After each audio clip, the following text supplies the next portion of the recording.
जय हिंद बच्चों। आज हम कोशिका के बारे में हम पढ़ेंगे। कोशिका यानी सेल। ठीक है, कोशिका के बारे में जानेंगे, कोशिका होता क्या है। यह जो एक बहुत बड़ा चैप्टर है, इसको पार्ट बाई पार्ट करके जानेंगे। ठीक है, इसमें सबसे पहले इसका नाम जो होता है, कोशिका का साइंटिफिक नेम साइटो होता है। ठीक है, इसका कोशिका का जो अध्ययन करता है, अध्ययन करने वाले को हम साइटोलॉजिस्ट कहते हैं। क्या कहते हैं? साइटोलॉजिस्ट। कोशिका का खोज जिसने किया था, कोशिका का खोज को या कोशिका के जनक को रॉबर्ट हुक। किसने किया था? रॉबर्ट हुक ने किया था।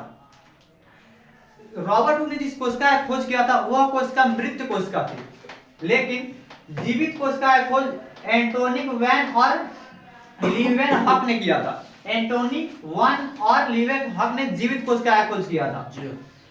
कोशिका का जो सिद्धांत है, एस्लेडन और स्वान दो वैज्ञानिक थे, उन्होंने कोशिका का सिद्धांत दिया था, एस्लेडन और स्वान। अब हम जाने कोशिका के बारे में। कोशिका की सबसे छोटी इकाई जो होती है माइकोप्लाज्मा कहते हैं। ठीक है, अब सबसे बड़ी कोशिका जो होती है शुतुरमुर्ग के अंडा का होती है, और मानव में सबसे छोटी कोशिका जो होती है मेल का स्पर्म होता है। मानव के सबसे बड़ी कोशिका जो होती है फीमेल का अंडाणु होता है। ठीक है, मानव में सबसे लंबी कोशिका, आप लोग सबसे पहले समझेंगे लंबी और बड़ा में अंतर होता है।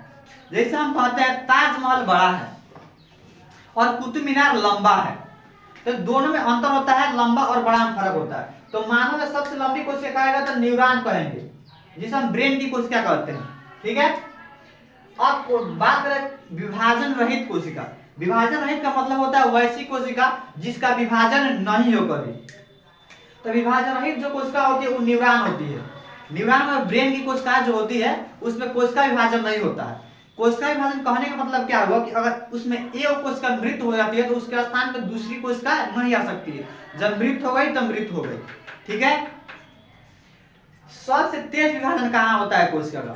सबसे तेज विभाजन जो होता है लीवर में होता है। कहाँ होता है? लीवर में होता है। कोशिका में सबसे तेज विभाजन कहाँ होता है? लीवर में होता है। ठीक है, अब कोशिका के बारे में कुछ जानकारी हम प्राप्त कर ली, उसके बाद हम मेन टॉपिक पर आते हैं, इसके बारे में अध्ययन करते हैं। ठीक है, अब इसको सबसे पहले हम देखेंगे आपको घर बनाने के लिए सबसे पहले क्या क्या सामग्री चाहिए। देखते हैं, अगर ईंट हम लेते हैं तो ईंट से हमारा क्या बनता है? दीवार बनता है। और कुछ दीवार को अगर हम मिला देते हैं तो क्या बन जाएगा? कमरा। और कमरे को मिला देंगे तो क्या बन जाएगा? घर बन जाएगा। ठीक है, वैसे ही हमारा कोशिका है, बहुत सारे कोशिकाओं को मिलाकर उत्तक बनता है, और उत्तकों को मिलाकर अंग, और बहुत सारे अंगों को मिलाकर क्या बनता है? शरीर बनता है।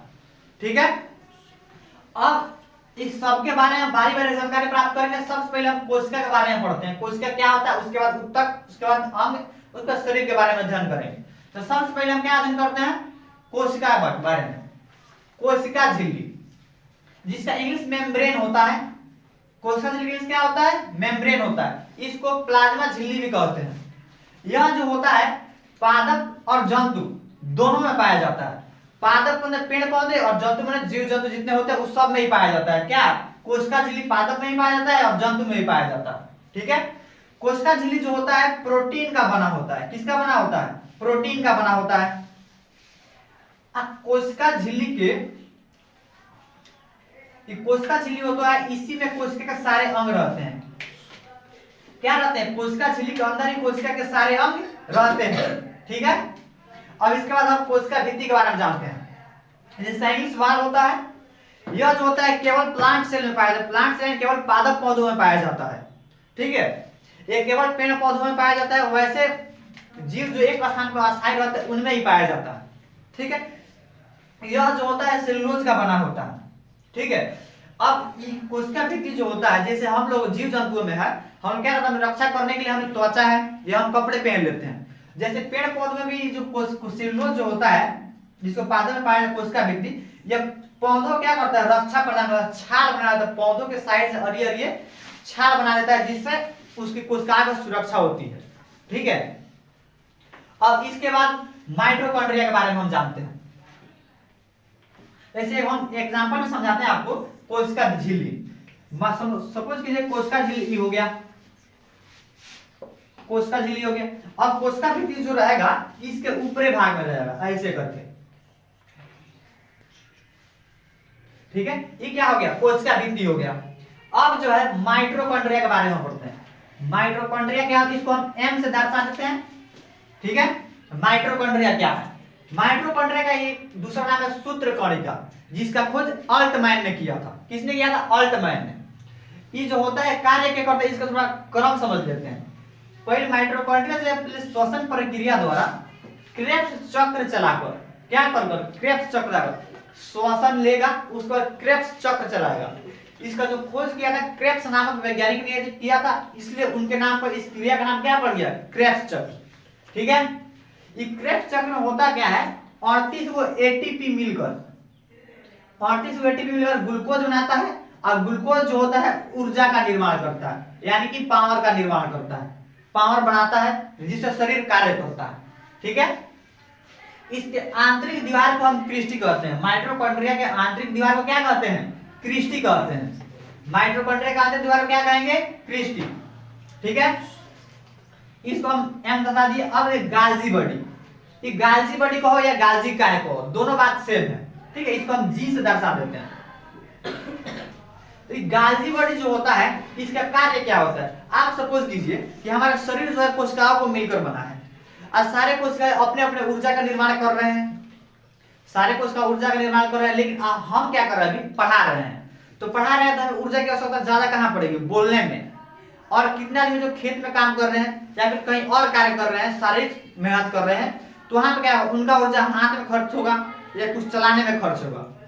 तो अब हमारे शरीर में चारों ऊर्जा बन ही रहा है, लेकिन हमें ऊर्जा की आवश्यकता कहाँ है, बोलने के लिए ऊर्जा की आवश्यकता चाहिए, हमारे जबान में ऊर्जा की आवश्यकता चाहिए। और आप समझ लीजिए केवल जबान में जो ऊर्जा बन रहा है उतना से हमारा कार्य चल जाएगा, वैसा नहीं होगा। जैसे हम बोल रहे हैं तो हम जबान को ऊर्जा की आवश्यकता ज्यादा पड़ेगी, जिसके लिए ये गाल्जी बॉडी जो होता है पूरे शरीर के कोशिकाओं से क्या करता है, ऊर्जा को संग्रहित करके जबान में ना जीभ को हमें देता है, जो बोलने में मदद करता है, ठीक है। इसका खोज जो किया था कैमिलो गाल्जी ने किया था। गाल्जी बॉडी खोज किसने किया था, कैमिलो गाल्जी ने किया था। यह जो होता है शरीर में ऊर्जा का परिवहन करता है एक स्थान से दूसरे स्थान तक, ठीक है। यह जो है गाल्जी बॉडी क्या करता है, परिवहन का कार्य करता है, और इसका खोज किसने किया था, कैमिलो गाल्जी ने। अब रसधानी क्या होता है, इसको वैक्यूम्स कहते हैं, इसको भी से हम दर्शा देते हैं। रसधानी का कार्य क्या होता है, आप लोगों ने सुना होगा, आपने सुना होगा कि शरीर में 65% जल होता है, 65-70% जल होता है, लेकिन यह सारा जल रहता कहाँ है आखिर में, हमारे पेट में उतना सारा जल तो अट नहीं सकता है। तो हमें बात ये होती है कि सारा जल आखिर रहता कहाँ है, तो शरीर का जो सारा जल है वो रसधानी में रहता है। कहाँ रहता है, रसधानी में रहता है। इस रसधानी में सारा जल एकत्रित रहता है, इसको जल संग्रह कहते हैं। क्या कहते हैं, जल संग्रह कहते हैं। अब आप लोग इसका एक स्क्रीनशॉट ले लेंगे।